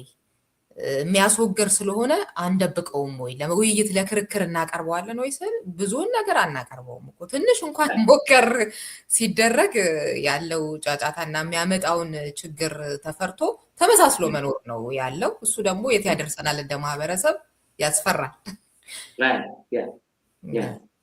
ወደ አንተ እንትኖች ደግሞ እንሂድ፣ ማጠቃለያዎች ሳልላቸው ባላልፋቸው በዚህ ፕሮግራም ወደምትላቸው። በጣም ጥሩ እንኳን እድል ሰጠሽኝ። መጨረሻ ላይ የምናገረው ነው በጣም ትኩረት ሚዛን የሚደፋው የዘርዓ ያዕቆብ ኮንትሪቢሽን በእውቀት ላይ የተመሰረተ ማህበረሰብ ለመፍጠር ያደረገው እልህ አስጨራሽ ትግል ነው። እሱን በተመለከተ እውቀት ላይ የተመሰረተ ትውልድ ማለት ምን ማለት ነው የሚለው ነገር ዲፋይን ማድረግ የሚያስፈልግ ይመስለኛል። እውቀት ላይ የተመሰረተ ትውልድ ማለት ዘመናዊነት ያለው ከልማድ ከአጉል አስተሳሰብ ከጀብደኝነት ወይም ደግሞ ከተረት ተረት ከፈታሪክ የጸዳ ነው ማለት ነው። ይህን በተመለከተ እስኪ ምሁራን ምን ይላሉ ትንሽ ልባልባት። ዘመናዊነት ማለት በአመክንዮ ወይም በእውቀት ሪዝን ላይ የተመሰረተ የህብረተሰብ አኗኗር ሆኖ በውስጡም ሶስት መርሆችን ማለትም የግለሰብ ነፃነትን፣ ዓለማዊ ህይወትንና የሀሳብ ብዝሃነትን የያዘ ነው። ይሄ ከብሩክ ኮት ያደረኩልሽ ነው። በመሆኑ ዘመናዊ ማህበረሰብ የሚባለው ባህሉን የሚፈትሽ ሳይሆን የባህል ፍተሻውን የጨረሰ ማህበረሰብ፣ የባህል ፍተሻውን ጨርሶ ሌላ አዲስ መሰረት ላይ አመክንዮ ወይም እውቀት ላይ የተመሰረተ ማህበረሰብ ማለት ነው። ገና ባህሉን በመፈተሽ ሂደት ላይ ያለ ማህበረሰብ የአብሮት ዘመን ወይም ኢንላይትመንት ላይ ያለ ማህበረሰብ ይባላል። ራሱ ኢንላይትመንት ወይም ደግሞ አብሮት ምንድን ነው? እስኪ አንቺ ቅድም ካነሳሽው ነገር ጋር አብሮ የሚሄድ ሐሳብ ስለሆነ ጀርመናዊ ፈላስፋ ኢማኑኤል ካንት የተናገረውን ነገር ቀጥታ ያንቺ ሐሳብን በደንብ ስለሚጋራው ካንት ማለት ካንትን የሚያክል ፈላስፋ የለም። ከአሪስቶትል በኋላ እጅግ በጣም ትልቅ ምጡቅ አእምሮ ያለው ሰው ነው። ምንድነው የሚለው ስለ ኢንላይትመንት፣ ስለ አብሮት በተመለከተ ለዘመናት የሰው ልጅ ህይወት ለካህናቱና ለሀገር ሽማግሌዎች የተሰጠ ነበር። ለእያንዳንዱ የግል ችግራችን ሁሉ መፍትሄ ስናፈላለግ የነበረው ከሌሎች ሰዎች ነበር። ስለምንበላው፣ ስለምንጠጣው፣ ስለ አለባበሳችን፣ ስለ ጤናችን፣ ስለ ስነ ምግባራችን፣ ስለ መንፈሳዊ ህይወታችን፣ ስለ ማህበራዊ ግንኙነታችን፣ ስለ ፍቅራችን፣ ስለ ጋብቻችን፣ ስለ ልጅ አያያዛችን ሁሉ የሚነግሩን ሌሎች ሰዎች ናቸው። ይህንንም ስናደርግ የነበረው በስንፍናችን ነው። ለራሳችን ህይወት ራሳችን ኃላፊነት ላለመውሰድ አብሮት ከዚህ ስንፍና ጥገኝነት መላቀቅ ነው። አብሮት አመክንዮን በአደባባይ መጠቀም ነው ይላል። ተስፋ የሚያስቆርጥ ነገር ያለ ይማልካት ሬድ ላይ ላስቀምጣል። በትራዲሽን በአጉል አምልኮ በተረት ተረት የቀሌን ምን ይለናል እንዲወጣ እንዲወርደ እንዴት እንደዚህ ይባላል የሆነች ነገር ብናገር የት እንደርስ ሲሆን ሰው መዘባበቻ ያደርግ በቃ ኢንላይትመንት ላይ ፈቅድ በቃ ሐሳብ ይችላል ሪዝን ይዘ ተከራከር አዳባይ ዘውጣ ነው። እነዚህ ሰዎች ያን ያደረጉት አፍሯል። ዘርዓ ያዕቆብ አክሱም ላይ ሲያሳክት ነበር። መጨረሻ ብሎ ፈቅሮ ወጣ ጻፈ። መጨረሻ ላይ እስኪ ጥቃ ወልደ ሕይወትም እንዲያውም አጠንክሮ በቃ ከሱ በላይ ብዙ ርቀት ሄዶ ብዙ ነገሮች ጽፏል። ወደ 31 ነው ምናምን 30 አይደለም ምዕራፎችን ይጻፍ። ኢየሱስ እንዲያውም አንዳንድ ኢንትሮዳክሽን እና የተለያየ ነገር ይዞ በኋላ ነው ምዕራፍ ላይ ከፋፍለው አደራጅተው እንትን ያሉት እንጂ ምዕራፍ እንደምታውቂ አልተከፋፈለም። 15 ልጅ ምናምን ምዕራፍ ላይ አጥፎ በለጠው እንዲያው ተማሪው ማለት ነው። ስለዚህ ይህንን ስታስቢ እንግዲህ ይህ ሰው ዘርዓ ያዕቆብ አብሮትን ኢትዮጵያ ውስጥ ያመጣው በቃ ከትራዲሽን ከካህናት የተቸነከረውን አንድ ወደ አንድ ሳቤ ወይም እግዚአብሔርን ወደ እግዚአብሔር አታመልኩ አላለም እኮ ሃይማኖትም እናናንቀው እንተው እኮ አይደለም፣ ግን በሚዛን ምድራዊ ህይወት ምን መምሰል አለበት፣ ዓለማዊ ህይወት ምን መምሰል አለበት፣ ሃይማኖታዊ ህይወታችን ምን መምሰል አለበት። አሁን ክፋቱ ኢትዮጵያ ውስጥ ሃይማኖታዊ ህይወትና ዓለማዊ ህይወት ተደብላልቋል። መስመር እናስይዝ፣ የቅጥ አስይዘን በሃይማኖታዊ ስርዓት የተወሰነ እንትጋ፣ ምድራዊ ዓለማዊ ህይወት ላይ ደግሞ እንትጋ ነው።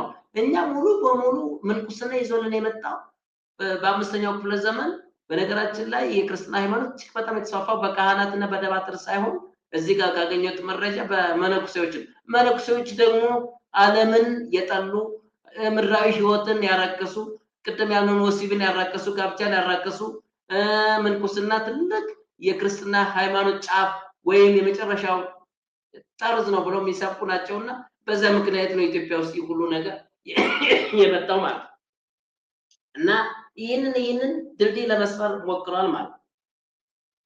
ስለዚህ ይሄ ለዘርዓ ያዕቆብ በጣም ትልቅ ነገር ነው። ስለዚህ ይህንን እንዴት ማድረግ እንደምንችል ዘርዓ ያዕቆብና ወልደ ሕይወት መላውን ነግረውናል። ያ መላ ምንድነው?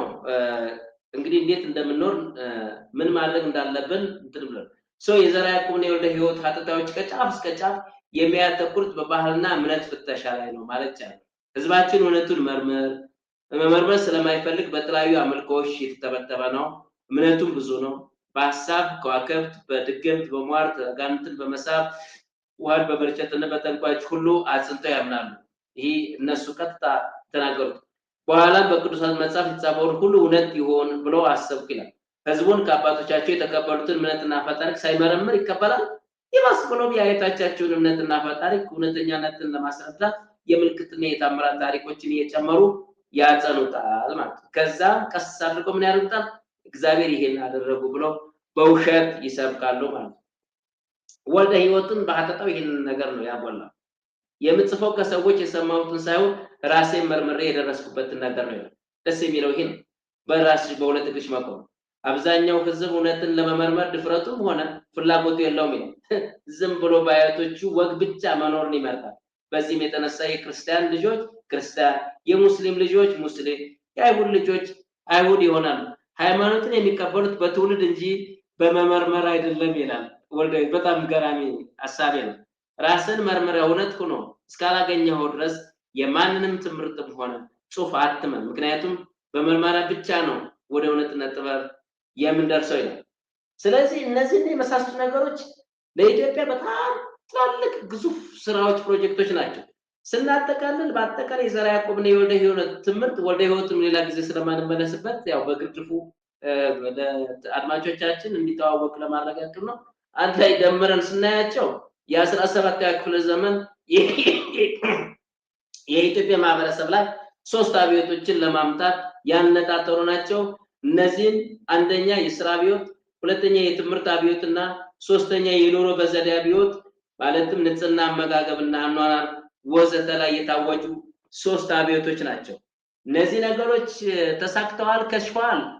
እንግዲህ ይህንን ለአንባቢውና ለአድማጩ ፍርድ መተው የሚያስፈልግ ይመስላል። ቅድም በተወሰነ ደረጃ የሆነ ነገር ለማለት ሞክረና ተከታይ ትውልድ እስከሌለ ድረስ ያንቺን ወይም የሳምባዴ ሐሳብ ይሄ ተገቢ ነው አይደለም ብሎ ይሄን ሐሳብ ተቀብሎ መሬት ላይ የሚያደርስ ሰው እስከሌለ ድረስ ባክኖ ይቀራል ማለት ነው። ስለዚህ እነዚህም ሰዎች ሐሳብ ከኛ ተነስቶ አውሮፓ ውስጥ በሙሉ እና ኢንቶ ሰው ሁሉ እስኪበቃው ድረስ እስኪያቅ ድረስ እኛ እንደገና ዛሬ 21ኛ ክፍለ ዘመን ላይ አዲስ ነገር መስሎን እንዴት እንደዚህ አይነት ነገር እኛም ጭምር እንታጭ ይሆናል። የሚገርምሽ ነገር እንዴት እንደዚህ አይነት ነገር ዓለም እንደዚህ አይነት እንዴት ይናገራል? በቃ ይሄ ሰውዬ ምናምን የሚል ሰው እንደሚኖር አትጠራጠር። ግን ለዚህ ምላሽ ደግሞ ለሰው ኑሮ አላውቅም። የምኖረው ለህሊናዬና ለእግዚአብሔር ነው። እግዚአብሔር በፍጹም አልክድም፣ ህሊናዬን አልክድም። በእነዚህ በሁለት ዳኞች ፍርድ እኔ ማድርገው እኔ ማስበው እኔ ምለው ነገር ትክክል ሆኖ እስከተገኘ ድረስ በዚህ ምድር ውስጥ ምፈራው ምንም አይለኝም።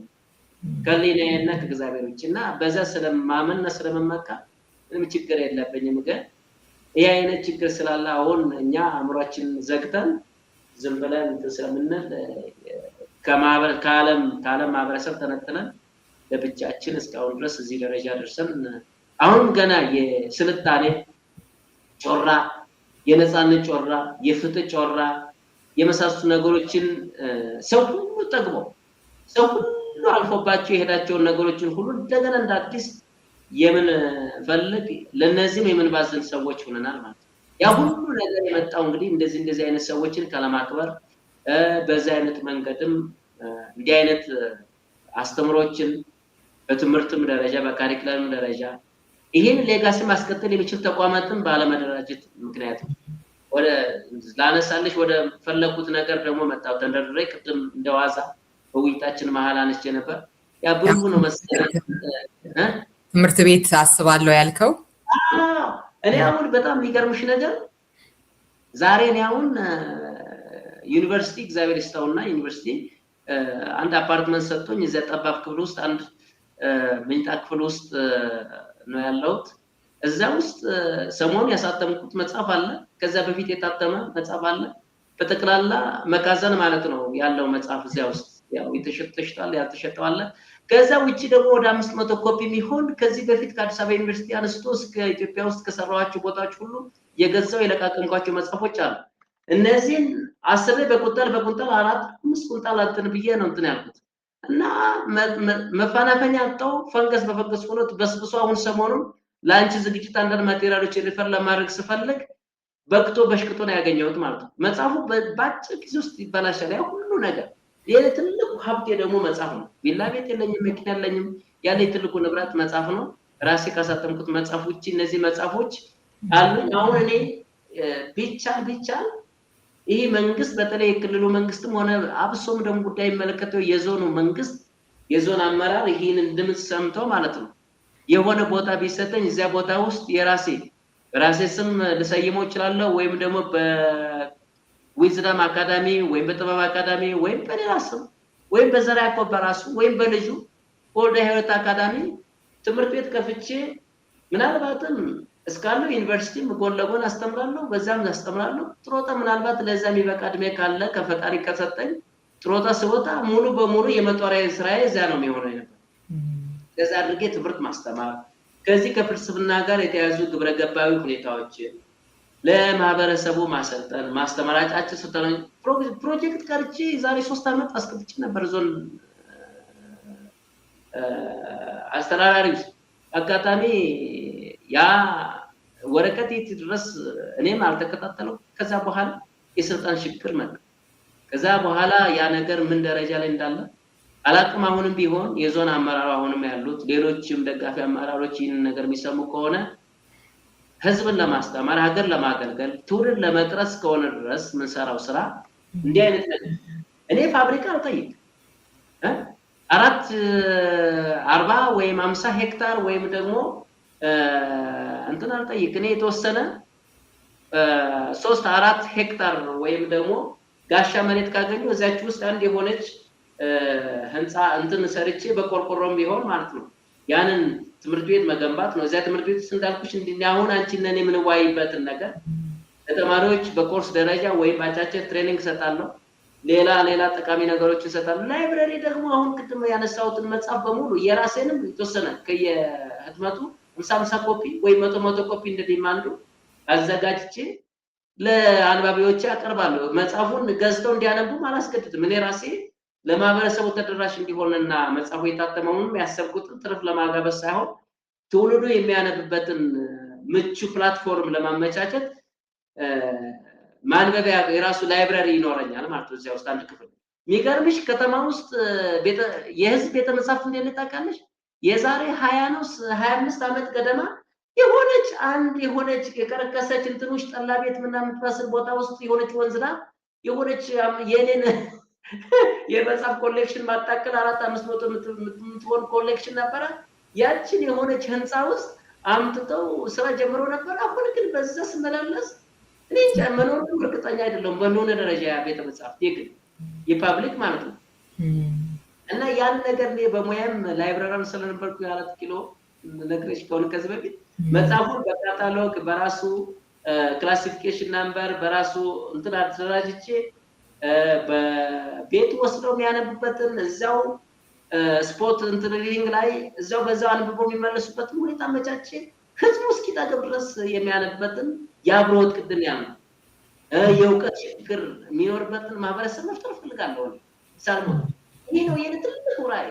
ቪላ መገንባት፣ መኪና መግዛት ወይም የሆነ የግል ህይወትን ባስብ 28 ዓመት 29 ዓመት ይሄ መጽሐፍ ከተነሳ እስካሁን ድረስ አርቼ ሰውነት እስኪደግ ድረስ በዚህ እንትን ላይ በትዕግስት አላሳልፍም ነበር።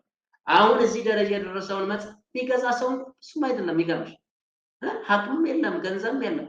ግን ይህን መጽሐፍ እኔ ራሴ ቤተ መጽሐፍት አዘጋጅቼ አደራጅቼ በዛ ቤተ መጽሐፍት ውስጥ ባስገባላቸውና እኔ ራሴ አስነባቢ ሆኜ ራሴ ባለሙያ ነኝ ሰውም ጭምር ፈልጌ ጎን ለጎን ደግሞ የፍልስፍናን ስራ ሌሎች ጠቃሚ የሆኑት ከስነ ልቦና ጋር ከመሳሰሉ ነገሮች ጋር የተቀናኙ ነገሮችን ማድረግ ብንችል ቅድም ስናነሳው ወደ ነበረው ጥያቄ እንመለስና ማህበረሰቡን ፈጥረን የማህበረሰቡን ንጣፍ እንሰራለን። ፖለቲካው ይናጋል፣ ሃይማኖት ይናጋል፣ ሁሉም ነገር ይናጋል። አሁን እኮ አንድ ላይ የተቀደደውን ድሪቶ ለመስፋት መከራ ነው የሚያዩ መንግስት። እዛም እዚህም ከየት ይመጣል? ትውልድ ላይ ነው ስራ መስራት። ትውልድ ላይ ስራ ለመስራት ደግሞ አንባቢ ትውልድ መፍጠር። አንባቢ ትውልድ ደግሞ ምን አይነት መጽሐፎችን ነው የሚያነባው? ሂዩማኒቲስ ቅድም ያልነው ናቹራል ሳይንስ ላይ ምን ላይ ፎከስ አናድርግም አይደለም እና ብሩክ አንድ የሆነ ነገር ያለው ግርም ማለት ኢንጂነር ሆኖ ሃይማኖት ውስጥ ዲያቆን ሆኖ ቤተክርስቲያን እየቀደሰ ስለጥንት ተረት እና ፈታሪክ የሚያወራ ኢንጂነር ዲያቆን ነው ያላት ኢትዮጵያ ውስጥ አለ። ሐሳቡን እንኳን አዲስ ሐሳብ ላይ መጠቀምና እነዚህ ድሮ ሲናገሩ የነበሩት አሉባልታ ያስተጋባ እንደ ፓሮት እንደ በቀቀን ያለው ሰው ነው ያለውና ያን አይነት ነገር ድልድይ ለመስበር አዲስ ህዳሴ አስተሳሰብ ህዳሴ ይላል በግድብ ምናምን ግድቡን መገደብ አንድ ነገር ሆኖ ከግድብ በላይ ግን ትውልድ ላይ ነው እውቀትን መገደብ ያለ።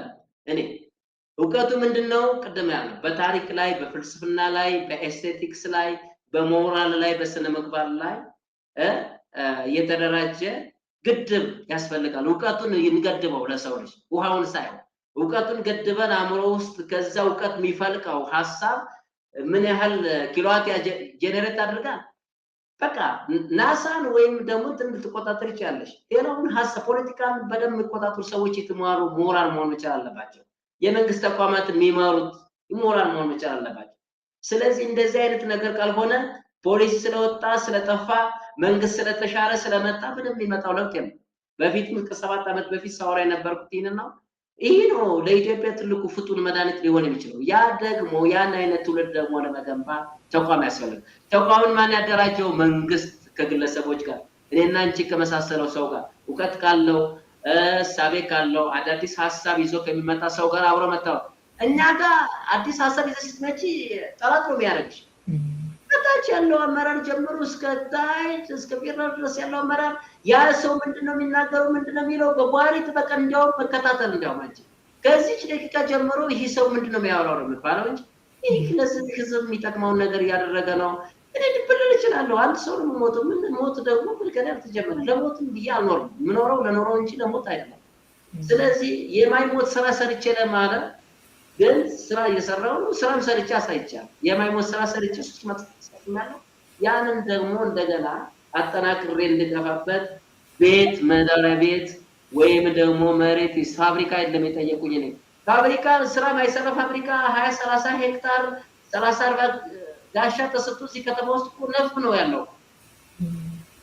ምንም ስራ ማይሰራበት በተለያየ ምክንያት እሱን አይደለም እኔ ያን ለዛም ያኛው ኢንቨስት ያድርግ ፋብሪካ ያለውን ፋብሪካውን ለምን አላማ እንደሚያውለው እንትን ያድርግ። እሱን መቋቋሚያ ወይ መቃወሚያ ሳይሆን በዛው ልክ ማለት ነው። ትውልድ ለኔ ገነባ ተቋም ላይብረሪ ለማደራጀት የጥናት አካዳሚ ማን ነው የጥበብ አካዳሚ የፍልስፍና አካዳሚ ለመክፈት ትውልድን ለመቅረጽ ግን አንድ የሆነ ብቻቂ መሬት መስጠት ምን ያህል ይሳናል ከተማ አስተዳደር።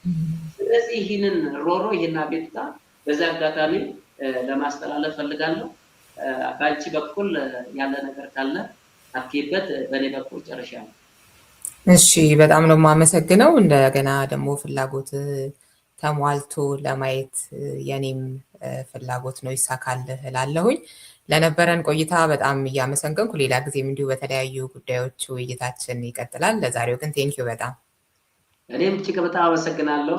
በ7 ዓመት ቆይታችን እስካሁን እንደገና ተመልሰን ተገናኝተን እንዲህ አይነት እጅግ በጣም የምወደው ፈላስፋ ላይ የራሴን ሀሳብ እና አስተያየት እንድሰጥ ስለጋበዝክኝ አሁንም መላልሼ በእግዚአብሔር ስም በክብር አመሰግንሻለሁ። እግዚአብሔር ይስጥልኝ። እሺ በጣም አመሰግናለሁ። አድማጭ ተመልካቾቻችን ዛሬ ውይይት ያደረግኩት እንግዳዬ የእንጅባራ ዩኒቨርሲቲ የፖለቲካ ፍልስፍና መምህሩ አለምነህ አጋጄ ጋር ነው። በሚቀጥለው ሳምንት ደግሞ ከሌላ እንግዳና እንደዚሁም ደግሞ ከሌላ መጽሐፍ ጋር ቆያችኋለሁ። ሰላም ሁኑ። ምንጊዜም ሚዲያ የዕለቱ ጉዳይ ከመጽሐፍት ገበታ ከአድማጮች መድረክ መስታወት የቅዳሜ ወጎችና የተወልደ እንግዳ መደበኛ ዝግጅቶቻችን ናቸው። 703 475 6309 ስልካችን፣ ምንጊዜም ሚዲያ @gmail.com የኢሜል አድራሻችን ነው። ሰብስክራይብ በማድረግ ቤተሰብ ይሁኑ። ምንጊዜም ኢትዮጵያ